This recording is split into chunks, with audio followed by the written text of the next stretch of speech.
Hello नमस्कार दोस्तों, स्वागत है आप सभी का रौनक टॉक शो के एक और अमेजिंग एपिसोड में।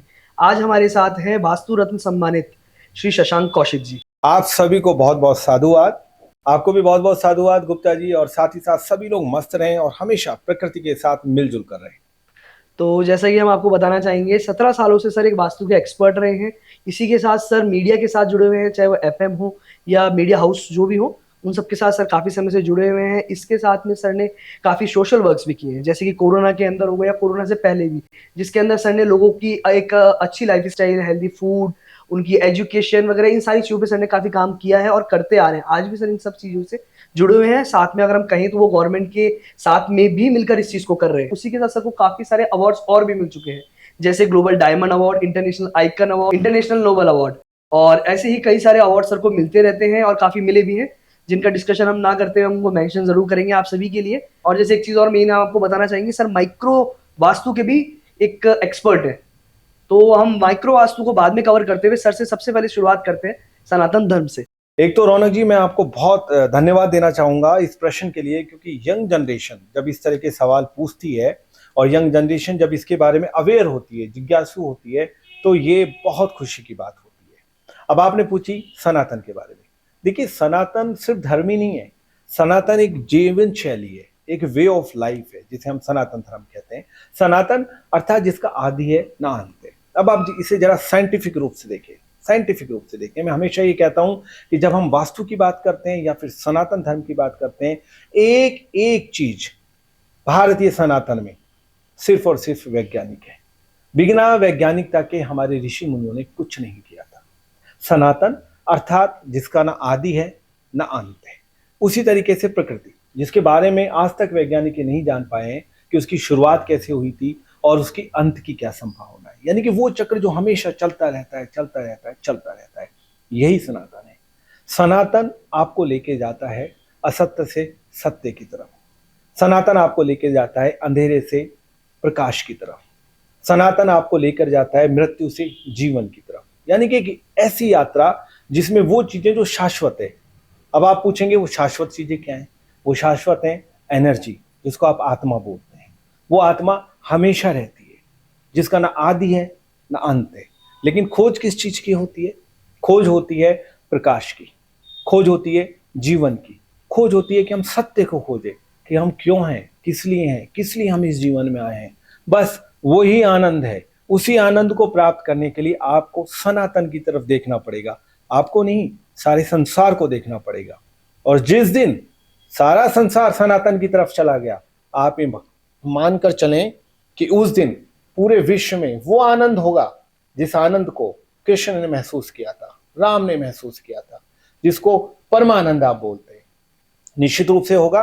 और मैं कह रहा हूं कि आने वाला समय सिर्फ और सिर्फ सनातन अर्थात भारतीय संस्कृति का ही है। तो चलिए, ये तो रही सनातन के बारे में, काफ़ी अच्छा आपने हमें बताया। और उम्मीद करूंगा आज की हमारी जो जनरेशन है वो बिल्कुल। इस चीज़ को समझे और एक सनातन को लेकर चले, क्योंकि आज की जनरेशन सनातन को छोड़कर मॉडर्निस्टिक हो रही है। मॉडर्निस्टिक होना चाहिए, बट मॉडर्निस्टिक ज़्यादा हो रही है, सनातन को छोड़ रही है आज की इसमें मैं जनरेशन। आपको टोकना चाहूंगा, वो यंग जनरेशन, और मेरा काफी फोकस रहता है, मैं अपने सेशंस में भी बोलता हूं और मुझे कभी कभी हंसी भी आती है। आप जिसे आज मॉडर्निटी बोलते हैं ना, वो हमारे सनातन की लेश मात्र भी नहीं है, क्षण मात्र भी नहीं है। हमारे सनातन की विधियां, हमारे ऋषि मुनि जितने मॉडर्न थे, उसकी तो कल्पना ही आप नहीं कर सकते हैं। बिल्कुल सर।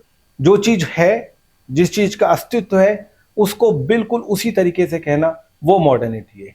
और आप देखिए, जिन बच्चों ने इसमें रिसर्च करी है, उन्होंने पाया है कि सनातन से ज्यादा मॉडर्न, जिसको आप एक तरह से कहते हैं कि हम आधुनिक चीजें बोलते हैं। अब आधुनिकता का मतलब क्या होता है? मैं आपसे चलो पूछना चाहता हूं, आप आधुनिकता किसे बोलते हैं? आप किसे मॉडर्निटी बोलते हैं? आज के टाइम पे सर मॉडर्निटी की डेफिनेशंस बहुत अलग हो चुकी है। अपन मॉडर्निटी की बात करते हैं, टेक्नोलॉजी की कई बात करते हैं। जैसे अगर अब आज अपन देख रहे हैं, अपन भी एक सोशल मीडिया प्लेटफॉर्म पर ही है। बाकी सोशल मीडिया प्लेटफॉर्म्स पर जो चल रहा है, लोगों ने उससे भी मॉडर्निटी का नाम दे दिया है। मैं उसके ऊपर डिटेल में नहीं कहना चाहूंगा। अब मैं आपको बताता हूँ मॉडर्निटी क्या होती है। आज आप मैं जुड़े हुए हैं, किसके माध्यम से जुड़े हुए हैं? हम इंटरनेट के माध्यम से जुड़े हुए हैं। बिल्कुल। इंटरनेट के माध्यम से सारी रील्स चल रही हैं, सारा हमारा मोबाइल चल रहा है, बिल्कुल। हम नेट के माध्यम से जुड़े हुए हैं। दूसरी हमारे होते हैं जो सैटेलाइट से हमारे चैनल्स चल रहे हैं, जिनके माध्यम से आप सब चीजें देखते हैं, चलचित्र वगैरह देखते हैं। क्या उससे बड़ा कोई ऋषि मुनि होगा? मैं यंग जनरेशन से पूछना चाहता हूं, उससे बड़ा होगा? आप यहां बैठे बैठे अगर सारे ग्रह के बारे में बता देते हैं, आप यहां बैठे बैठे ये बता देते हैं कि चंद्र ग्रहण और सूर्य ग्रहण कब होगा, और तो और छोड़िए, नासा तो उसका अंश मात्र भी नहीं जान पाया है। आपको क्या पता कि नक्षत्रों में किस प्रकार से गेम होता है, वव कब होता है, करण कब होता है, जो ये छोटी छोटी चीजें हैं जिनके बारे में शायद नासा सोच भी नहीं सकता है। अगर आप यहां बैठकर उस चीज को बता रहे हैं तो सोचिए उनके पास इंटरनेट से कितना फास्ट माध्यम होता होगा, जिसके माध्यम से वो यहां बैठकर बिना किसी यंत्र की सहायता से सारी चीजों को जान पाए, समझ पाए, दूसरों को बता पाए, और लिखित में आपको सारी चीजें बताई।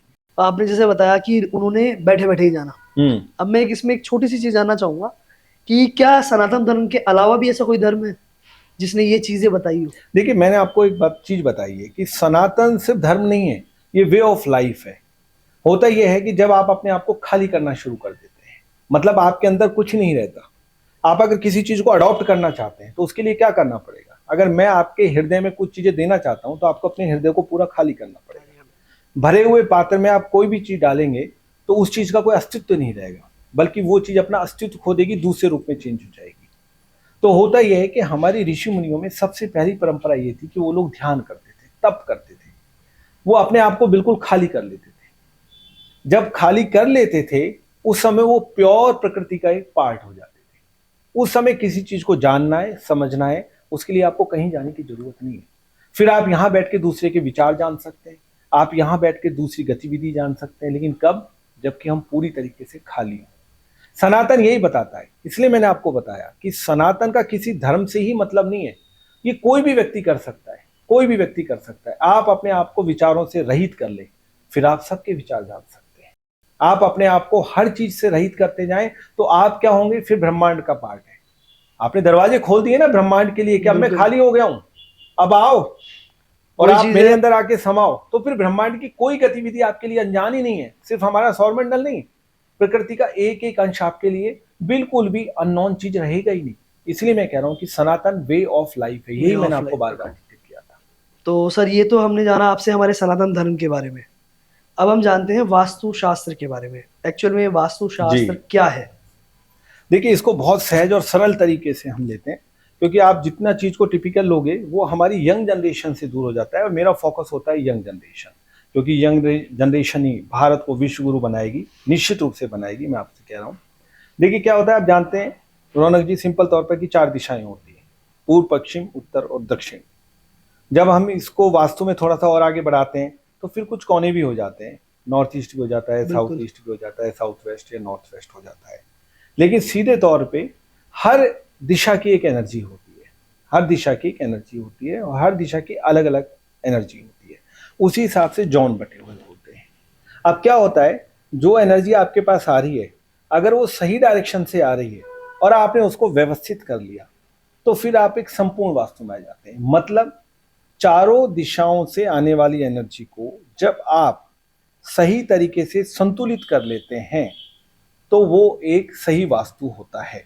और एनर्जियों को सही तरीके से व्यवस्थित करना, जिस जॉन में जॉन से देवता है उन देवताओं की एनर्जी को अडॉप्ट करना, वो ही एक वास्तु का प्रकार है। तो एनर्जियों को पूरी तरीके से बैलेंस करना ही वास्तु का एक सबसे अच्छा और सही उदाहरण है।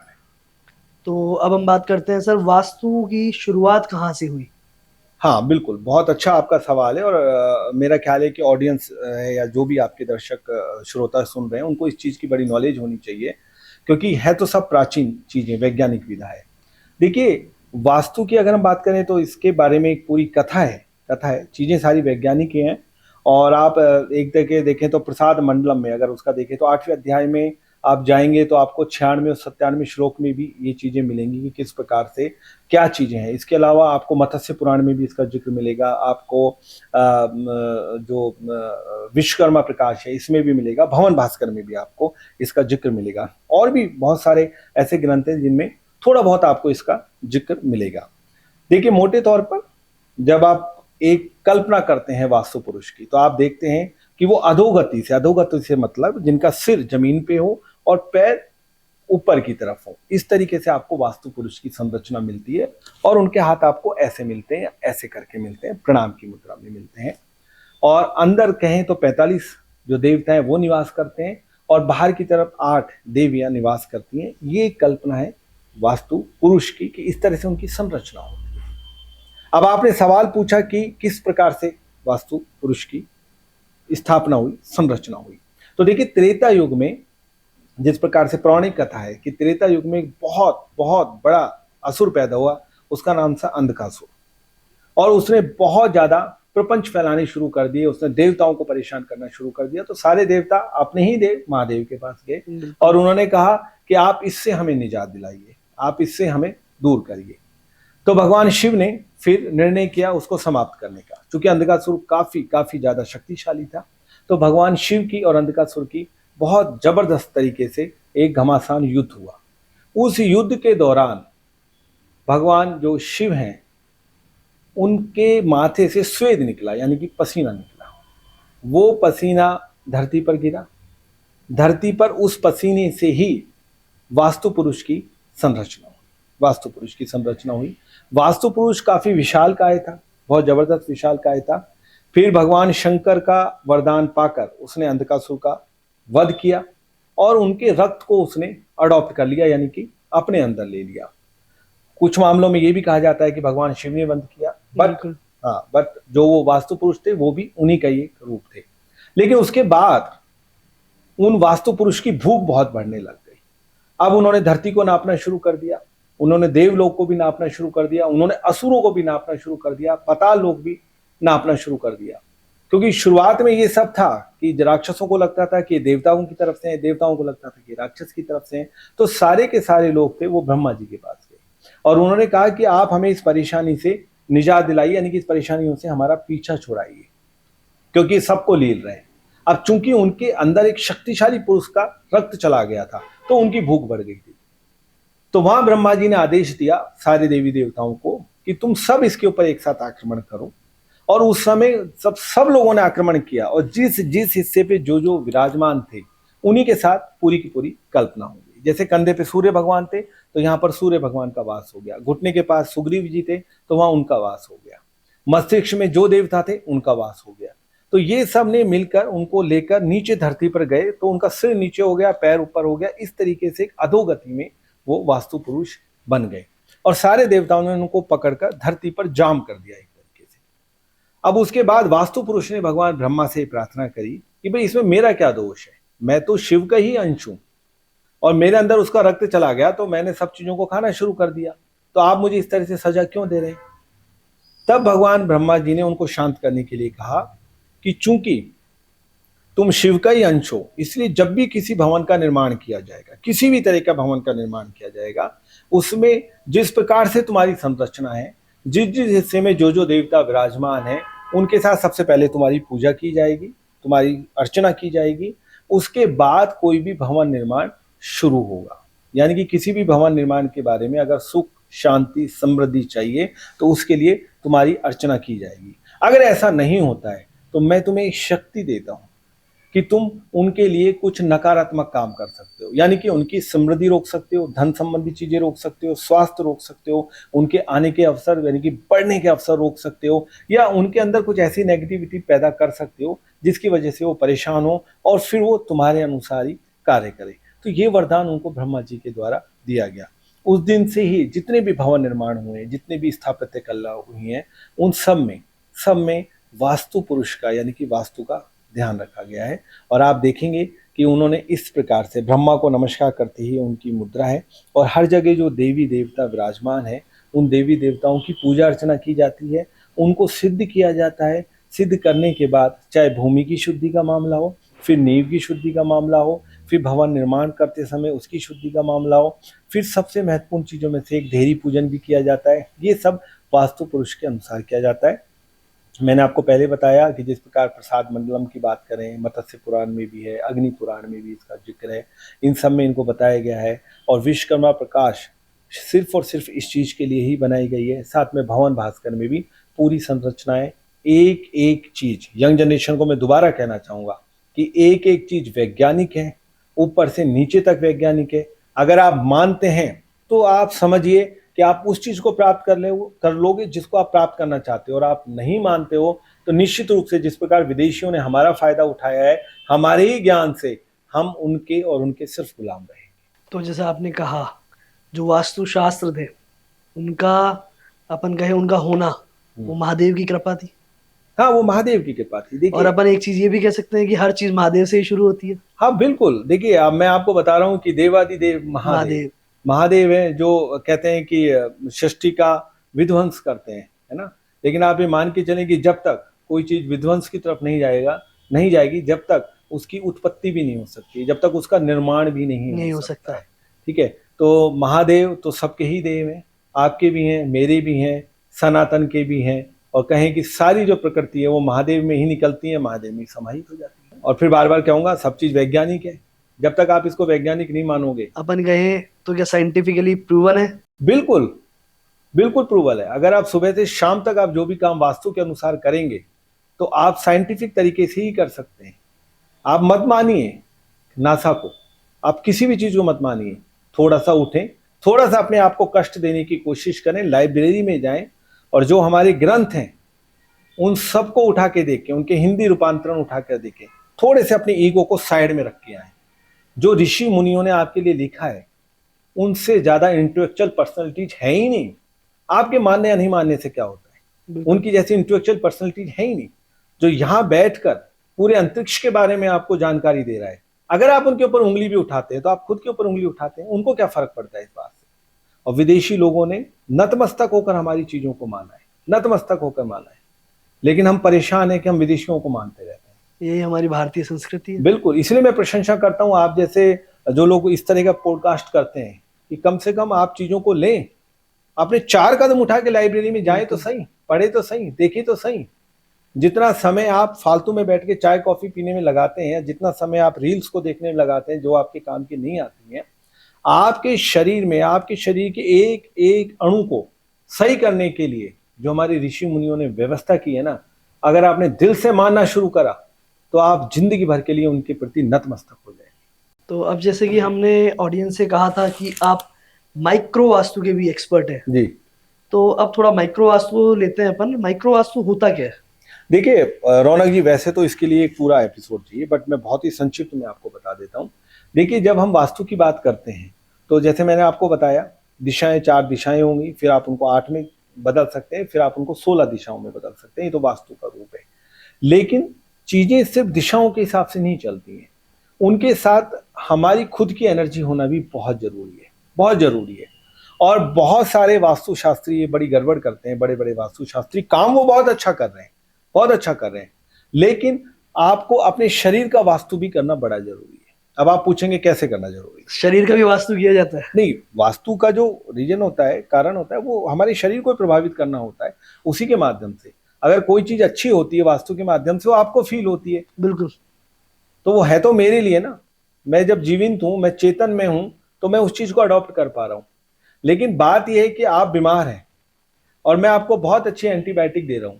एंटीबायोटिक क्या, यानी कि मैं आपको वास्तु की रेमेडियां बता रहा हूं, तो वो एंटीबायोटिक का काम कर रही है। मैं आपको बता रहा हूं कि नॉर्थ ईस्ट में क्या होना चाहिए, साउथ ईस्ट में क्या होना चाहिए, साउथ वेस्ट में क्या होना चाहिए, नॉर्थ वेस्ट में क्या होना चाहिए, मैंने आपको बता दिया। लेकिन एक चीज जिसके बारे में बहुत सारे वास्तुशास्त्री नहीं समझ पाते हैं, खासतौर से नए नहीं समझ पाते हैं, काम फिर कहूंगा बहुत अच्छा कर रहे हैं, लेकिन पुराने वास्तुशास्त्री इस बात को समझते हैं कि आपका शरीर भी तो उन एंटीबायोटिक को लेने के लिए कैपेबल होना चाहिए। अगर आपके आंतों में इन्फेक्शन है, अगर आपका पेट सही नहीं है, तो वो एंटीबायोटिक आपके लिए काम ही नहीं करेंगे। फिर आप शिकायत ही करेंगे कि दवाई में गड़बड़ है। दवाई में तो गड़बड़ ही नहीं है, दवाई में गड़बड़ ही नहीं है, गड़बड़ आपके अंदर है, आपके अंदर है। आप ये कह रहे हैं मैंने वास्तु के हिसाब से सारी चीजें सही कर ली हैं, सब चीजें सही कर ली है, खुद के ऊपर मैं काम नहीं करूंगा, because I am the king. मैं खुद के ऊपर काम नहीं करूंगा। वास्तुशास्त्री आए, सारे काम सही करके चले जाए, लेकिन मुझे अपने आप को नहीं सुधारना है। मैं जैसा कर रहा हूं वैसा ही करूंगा। हाँ, मैं जैसा चाहता हूं मैं वैसा ही करूंगा। तो हम भी ये कहते हैं कि जैसा आप चाहोगे वैसा नहीं होगा। वास्तुशास्त्र में हम यही करते हैं। मैं फिर उनको बैठाता हूं, मैं कहता हूं कि ये चीज तो अपने तौर पे हो गई है, रिजल्ट आप जल्दी चाहते हैं और आप चाहते हैं कि आप 24 आवर्स 365 डेज आनंद में रहें, नेचर के साथ रहें, जैसे मैंने अभी शुरू में भी बोला था, नेचर के साथ रहें, तो फिर हम आपको मेंटली और फिजिकली भी आपके ऊपर काम करते हैं। वो चीजें, वो एनर्जियां, आपकी एनर्जियां आपस में जोड़ी, यहीं से माइक्रो वास्तु की शुरुआत होती है। कंप्लीट रूप में कैसे होती है इसके लिए फिर मिलेंगे, फिर किसी एपिसोड में देखते हैं। तो क्या वास्तु एक देश या एक धर्म, एक पद्धति पे निर्भर करता है? नहीं रौनक जी, मैंने आपको पहले भी बताया है कि जैसे मैंने आपको बताया कि जो हमारे ऋषि मुनियों ने व्यवस्था की थी ना, तो सर्वे भवन्तु, सब लोगों के लिए की थी। इसलिए मैं कहता हूं कि भारत के ऋषि मुनियों ने ये माना है कि आप जो जिंदगी को जीने के लिए जो सबसे अच्छी चीजें होती हैं वो आपको दे दी उन्होंने। और जैसे कहते हैं कि अगर आप उनको अडॉप्ट करो तो वेलकम, नहीं करो तो भीड़ दो। बिल्कुल सीधा उन्होंने बोला है, आप करोगे आपको फायदा होगा। अब साउथ अमेरिका बन गया है, पश्चिम बन गया है। आप कभी जाना, हम कभी एपिसोड बनाएंगे, मैं आपको बताऊंगा कि किस प्रकार से हमारी ही चीजों को लेकर आज ये इतना आगे बढ़ गए हैं।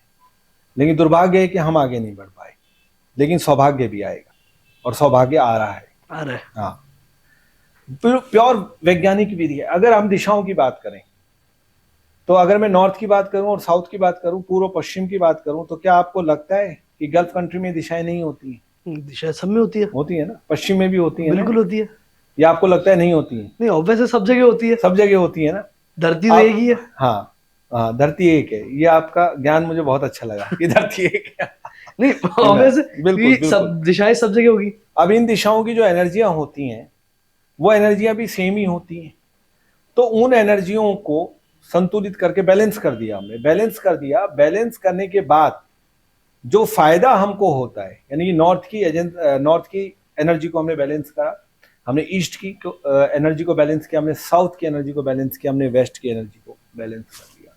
तो ये जो फायदा होता है ना, ये सबको होता है, हर तरीके से होता है।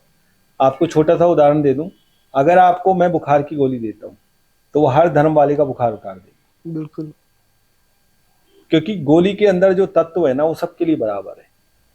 हमारे ऋषि मुनियों ने इसीलिए कहा था कि सर्वे भवन्तु सुखिनः, हर आदमी प्रसन्न रहे। इसलिए मैं कहता हूं कि अगर कोई सनातन की तरफ जाता है तो आप धर्म छोड़िए ना, आप तो वे ऑफ लाइफ की तरफ जा रहे हैं।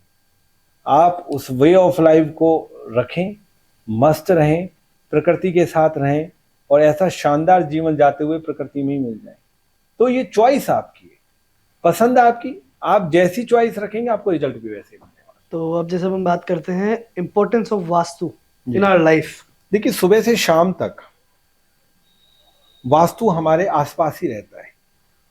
वास्तु का एक प्रकार, जैसे मैंने आपको बताया कि आप जिस घर में रहते हैं, क्योंकि मूलतः आदमी सबसे पहले घर में ही रहता है, आप जिस घर में रहते हैं उस घर में टॉयलेट किस दिशा में, उस घर में किचन किस दिशा में, आप कौन से कमरे में सो रहे हैं, गेस्ट रूम कौन सा है, सीढ़ियां आपकी कहाँ पर है, साथ ही साथ आपकी जो छोटी मोटी चीजें हैं वो वहां पर कहाँ अव्यवस्थित हैं, ये हर घर में होता है। बिल्कुल। तो वास्तु आपका जीवन का एक पार्ट बन गया।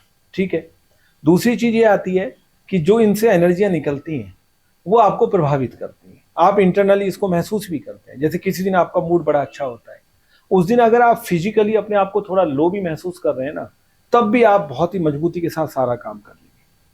अब इसका उल्टा भी है, अगर आप अंदर से लो महसूस कर रहे हैं और फिजिकली आप फिट हैं, आप कोई काम नहीं करें, आप जाकर सो जाएंगे, आप बिल्कुल आलस के मारे सो जाएंगे, आपकी आंखें झपकने लगेंगी और आप ये कहेंगे नहीं मुझे मजा नहीं आ रहा।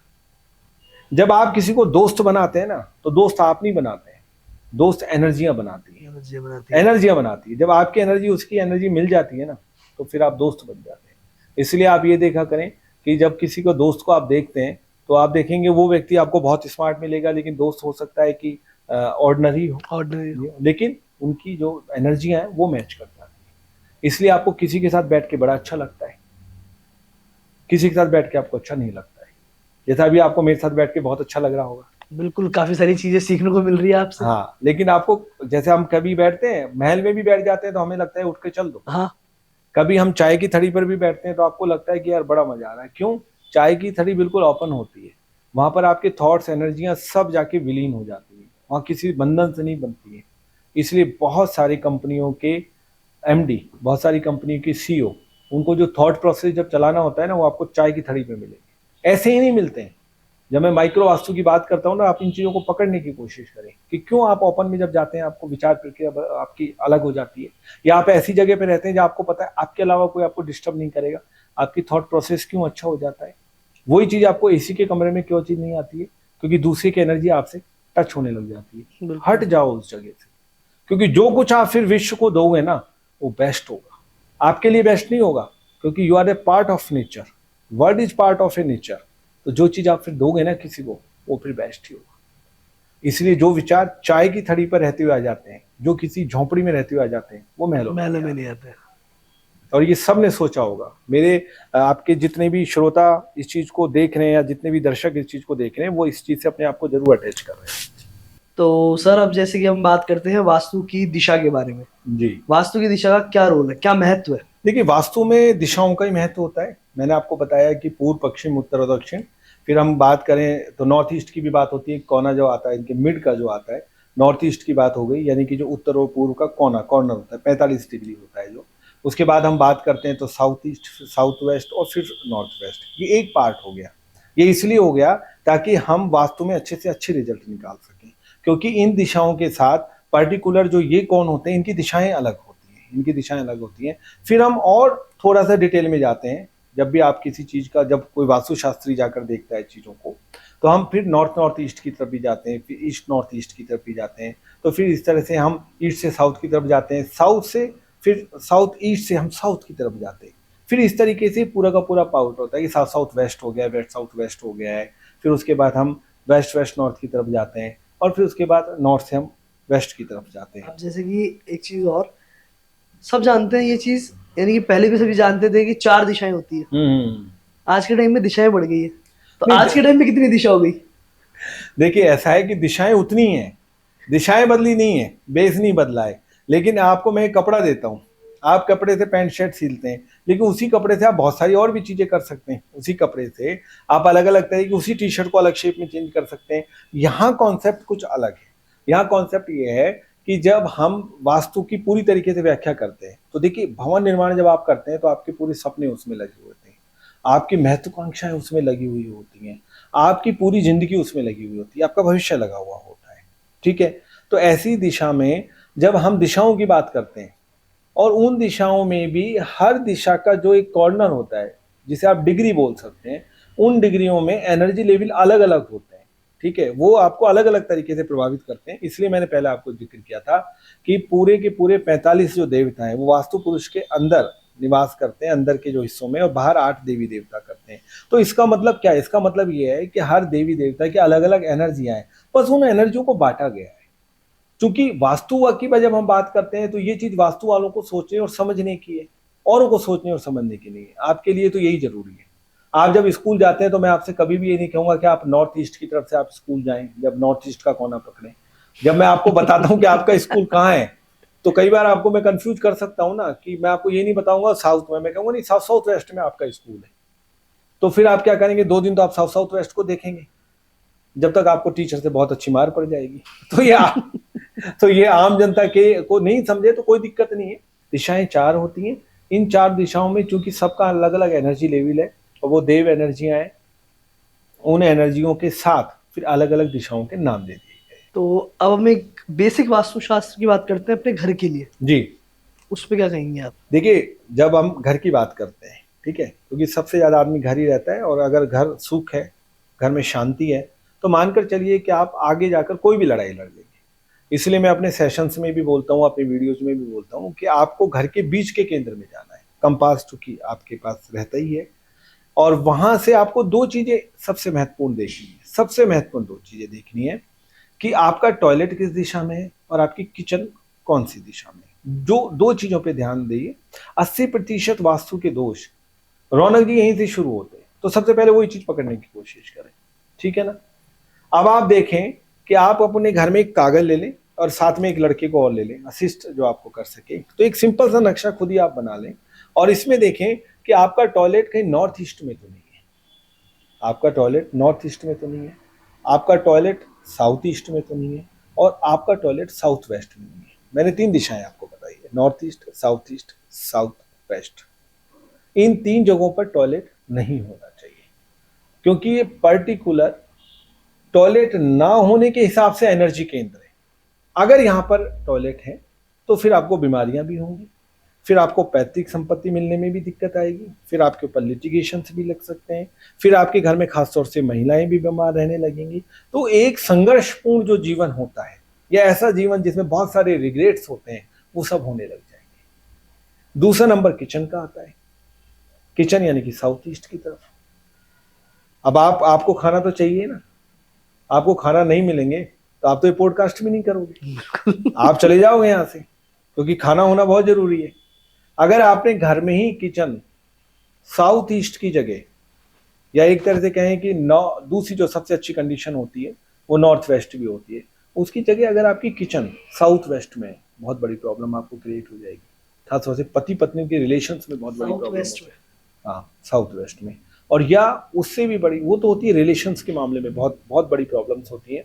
बहुत सारे ऐसे मेरे पास केसेज हैं जिनमें तलाक हुए हैं या जिनमें पति पत्नी अलगाव में है, और ये आपको इतना ज्यादा साइको प्रॉब्लम देने लग जाती है कि कई बार महिलाएं अपने बच्चों को भी छोड़ के चली जाती हैं, जबकि कहा जाता है कि महिला अपने बच्चों को कभी छोड़कर नहीं जाती, अपने साथ लेके जाती है।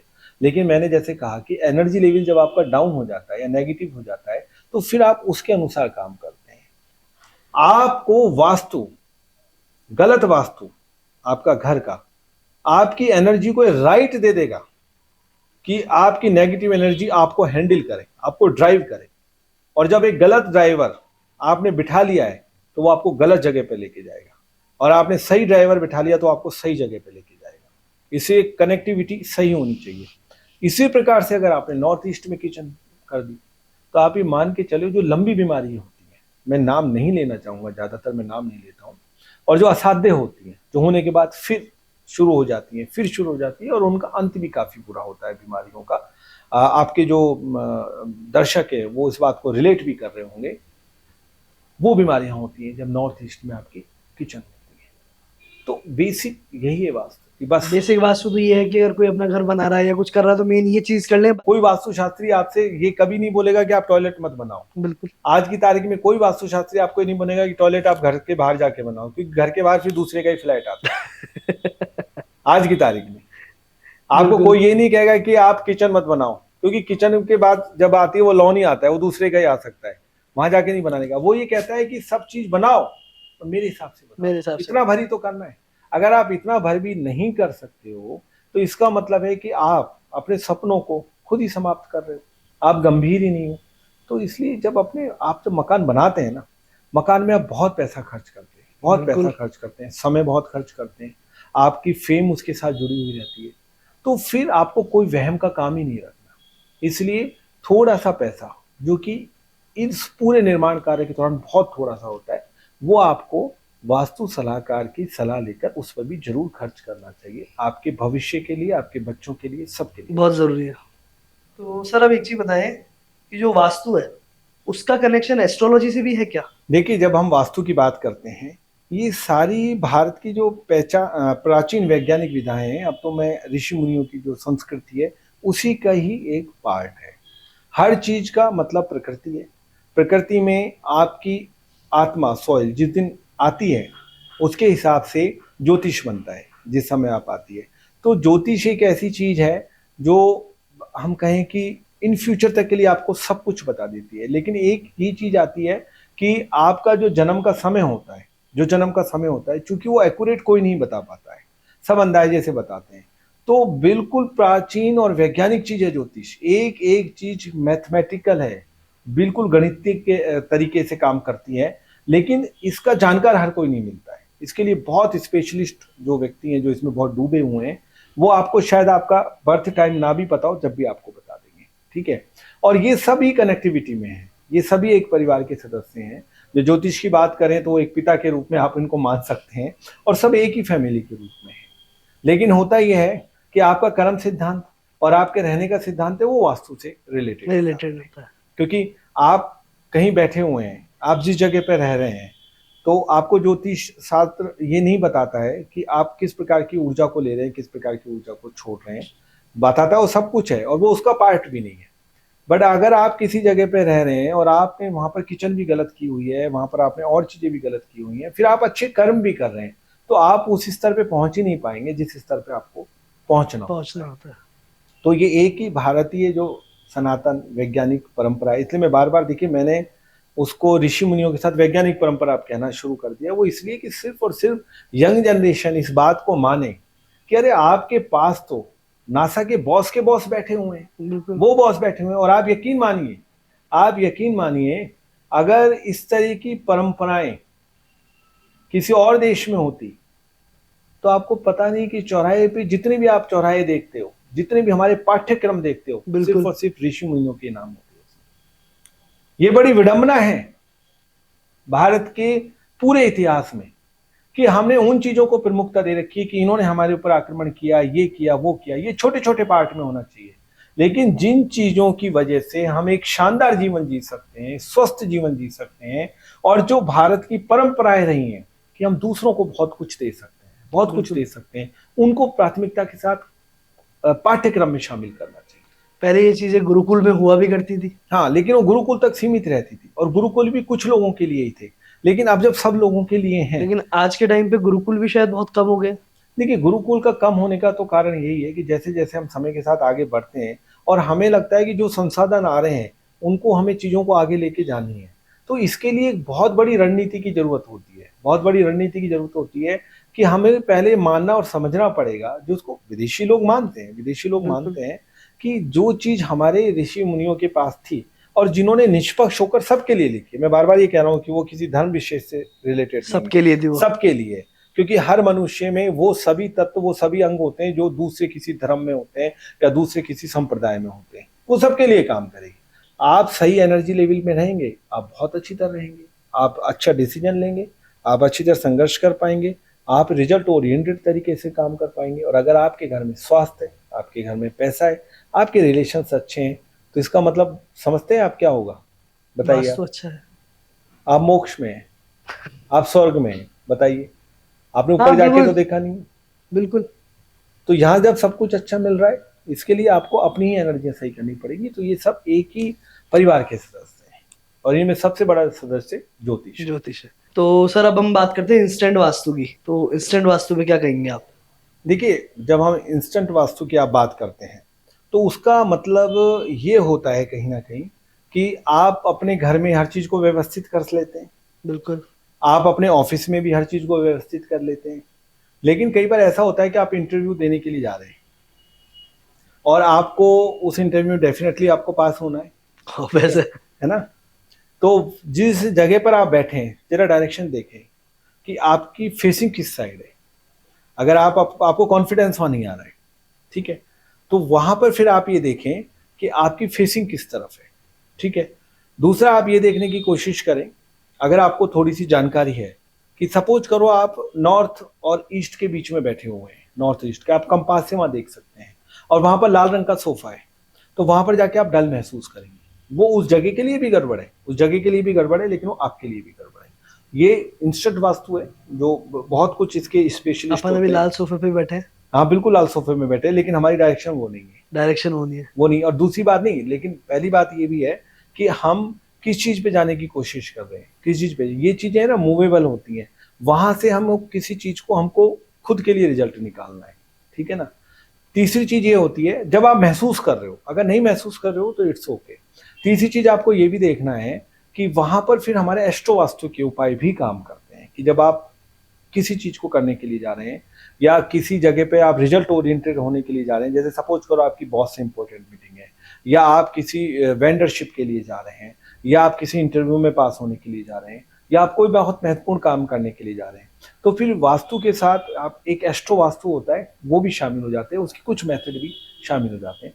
लेकिन आप जिस जगह पे बैठे हैं ना, और वहां आप डल महसूस कर रहे हैं और आपको लग रहा है कि आपका काम नहीं बनेगा, काम बनना चाहिए आपका, बिल्कुल। तो फिर वहीं बैठकर थोड़ी सी कोशिश करें कि आप कैसे और क्या कर रहे हैं। यानी कि आप जिस जगह पर बैठे हुए हैं वहां पर आप अपनी फेसिंग या तो ईस्ट की तरफ कर लें, या आप अपनी फेसिंग को नॉर्थ की तरफ कर लें, ठीक है। इसके साथ ही आपके जो भी इष्ट देवी देवता हैं, आप उनको याद करने की कोशिश करें, तो नेचुरली आप बहुत अच्छा फील करेंगे। और तीसरा ये कि अपने आप के साथ ये वादा करें कि नहीं, ये चीज़ मैं प्राप्त कर लूँगा, मैं इसके लिए कैपेबल हूँ, मैं इसके लिए योग्य हूँ, वो आपको करना पड़ेगा।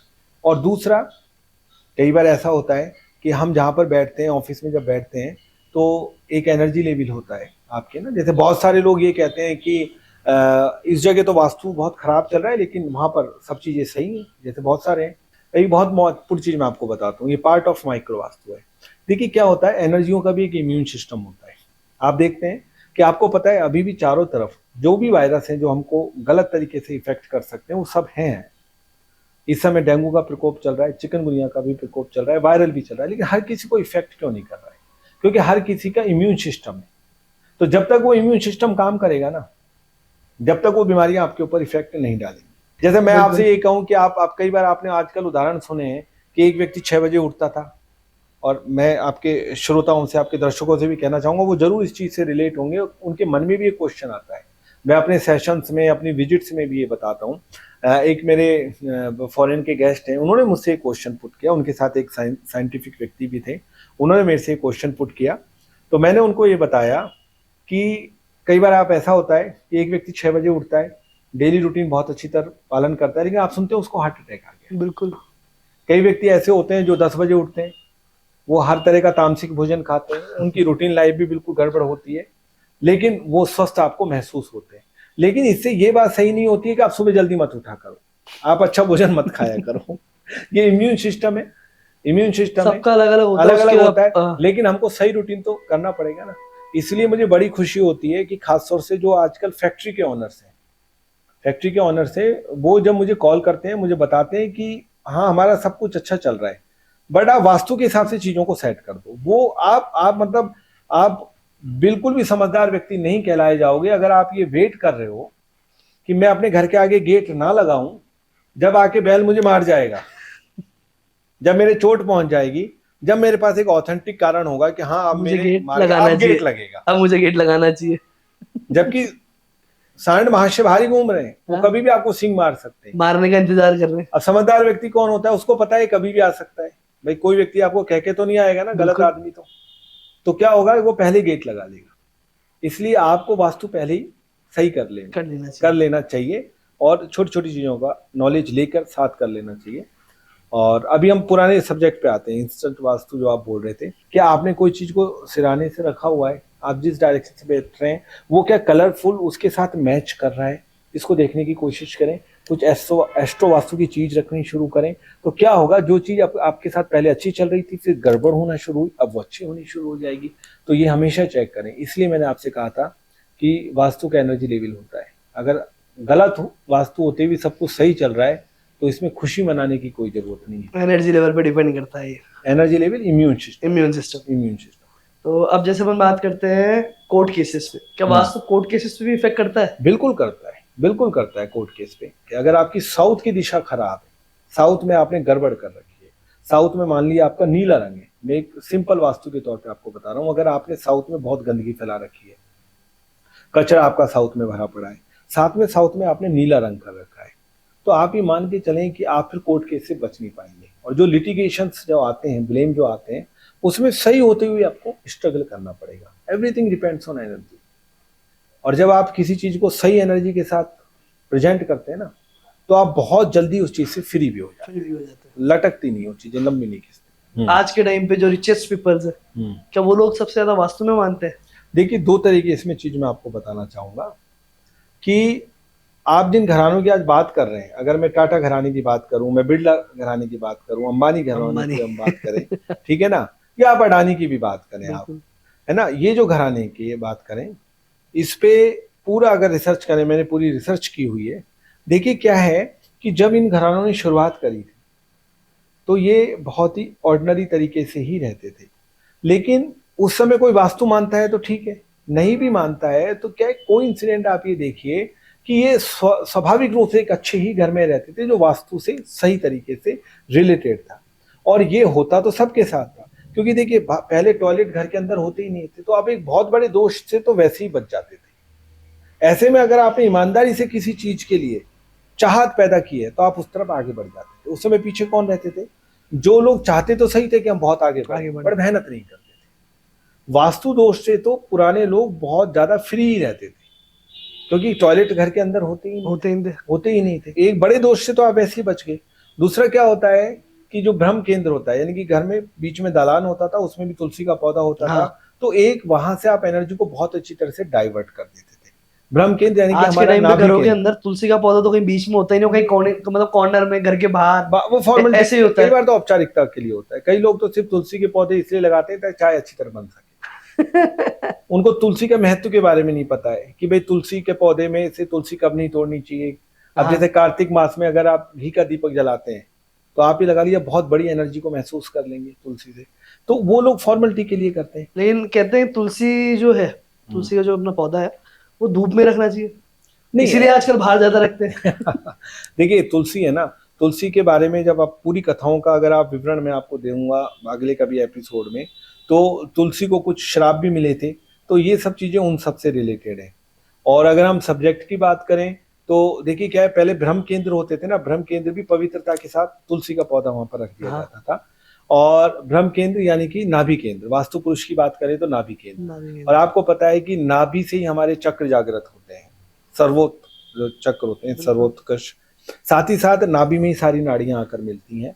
इसलिए कहते हैं कि अगर किसी की कहते हैं ना धन डिग जाती है, इसको धरण बोलते हैं, डिगने के बाद आप पूरे इम्बैलेंस हो जाते हैं।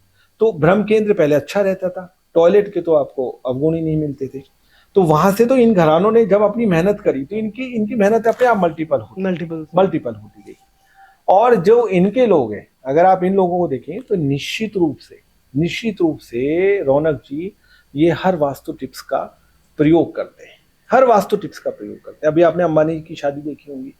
देखिए अंबानी की शादी नहीं थी। आपने उसमें जो भी भारतीय संस्कृति देखी, आप उसको दो रूप में मान सकते हो।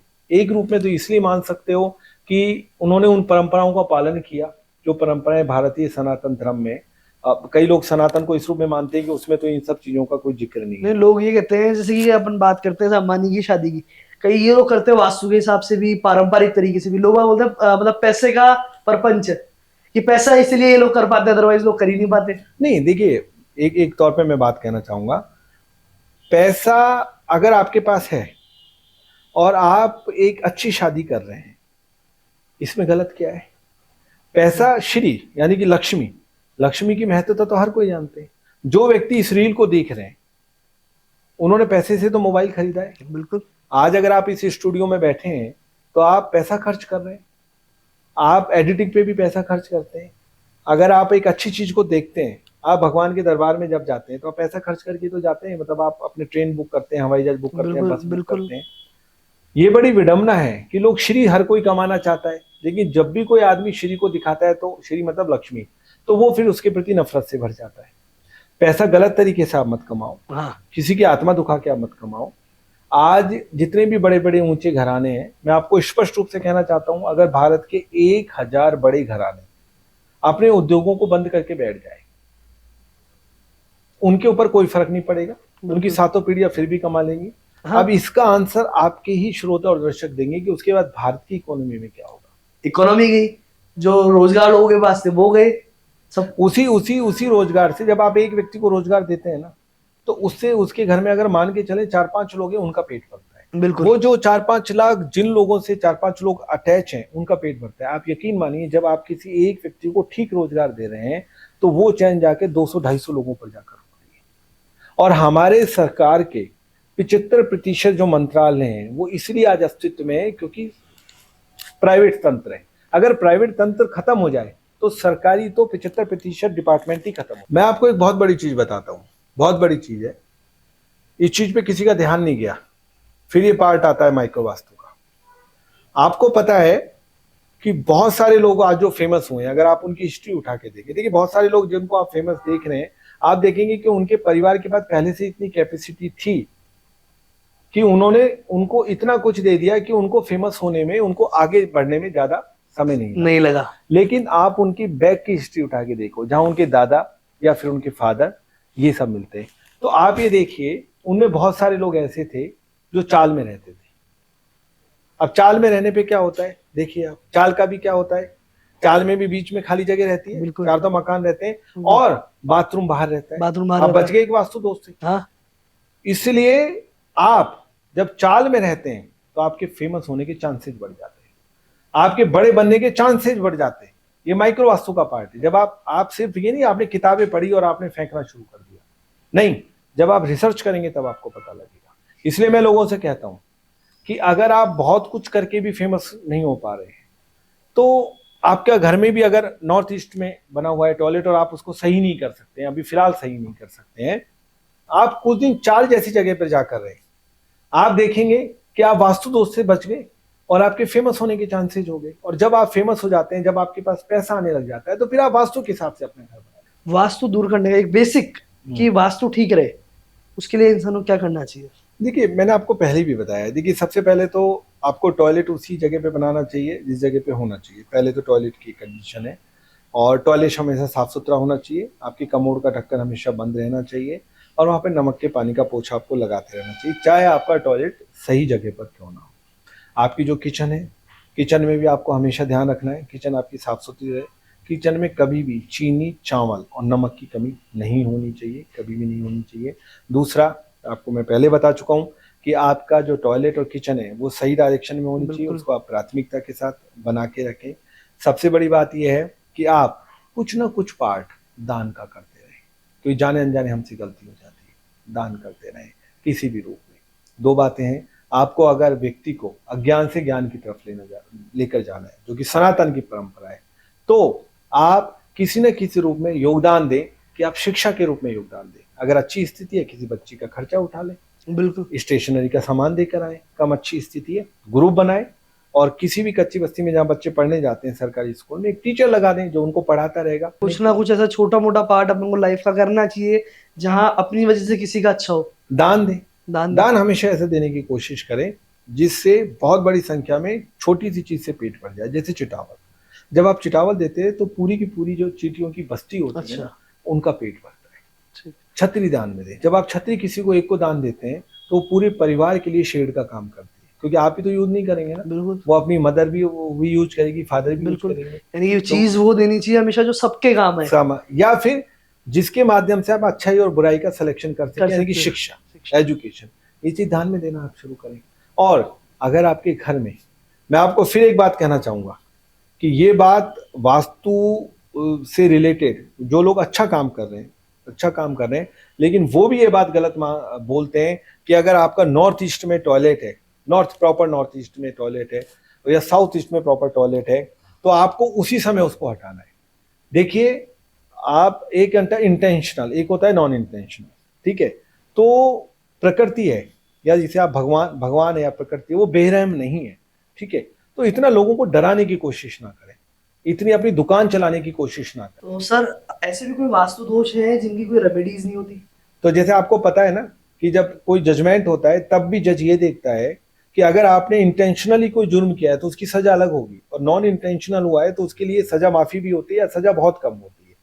अगर आपके घर में नॉर्थ ईस्ट में अगर आपका टॉयलेट और किचन है तो उसकी बेसिक कोई रेमेडी नहीं होती है, लेकिन मैं फिर उसी जगह पे आ रहा हूं जिसको हम माइक्रो वास्तु कहते हैं। मैंने आपको बताया बेसिक इसकी कोई रेमेडी नहीं है, आपको जल्दी से जल्दी उस जगह को चेंज कर लेना चाहिए, या उसको रिमूव कर सकते हैं तो रिमूव कर दें, या उसको आप बंद कर सकते हैं तो बंद कर दें। आप इतना कर सकते हैं, आपके घर में 3 टॉयलेट है, ठीक है, तो आप एक को बंद कर दें और दोनों जगहों को आप यूज करना शुरू कर दें। अगर आपको लगता है कि भाई नहीं, वो नहीं हो सकता है, तो फिर वहां माइक्रो वास्तु यूज आता है।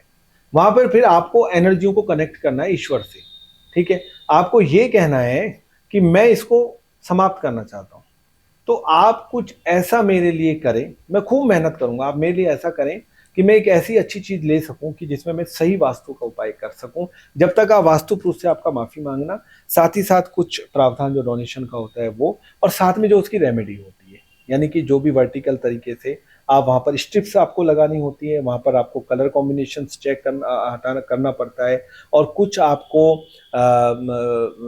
फिटकरी के द्वारा, नमक के द्वारा, इसका तो कोई उपाय नहीं है। लगा सकते हैं। जहां आपने इंटेंशन करके, दादागिरी करके गलत चीज करी है, तो दादागिरी का तो नुकसान आपको उठाना ही पड़ेगा।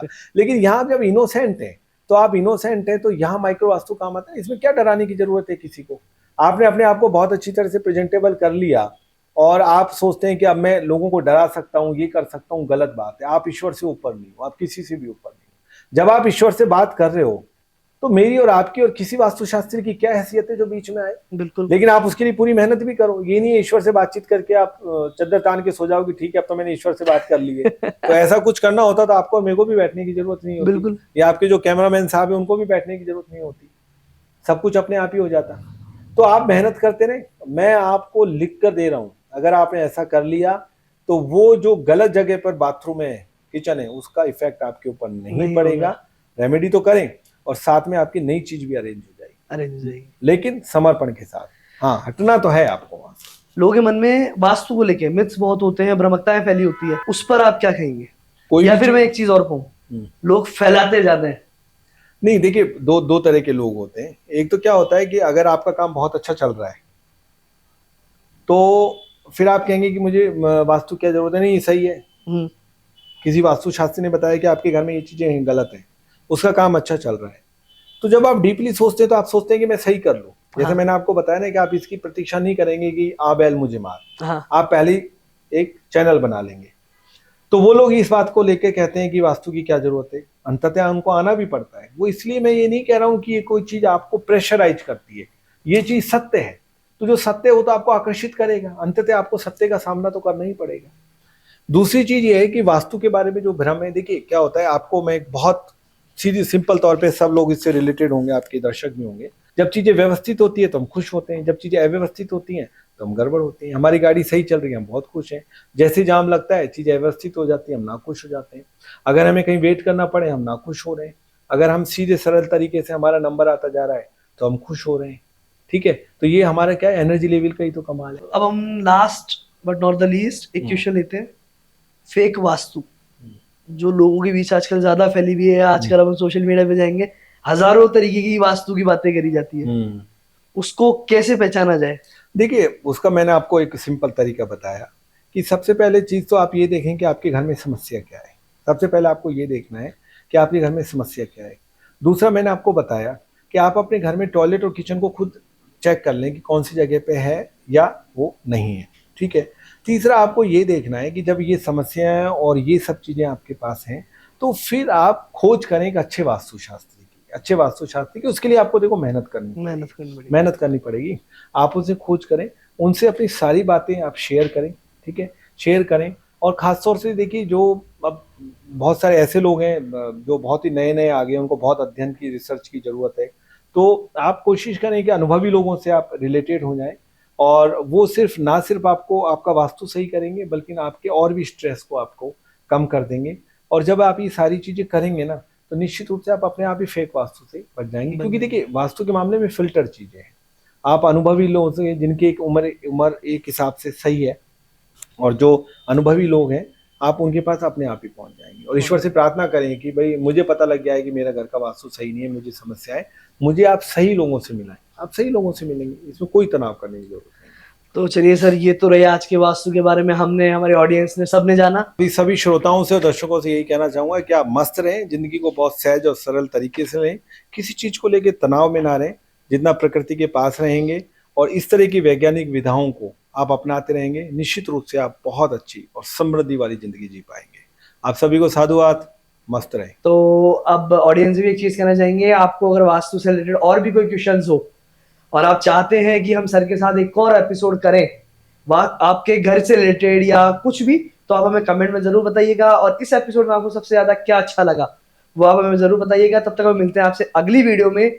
तब तक के लिए वीडियो को लाइक, शेयर और सब्सक्राइब जरूर करें।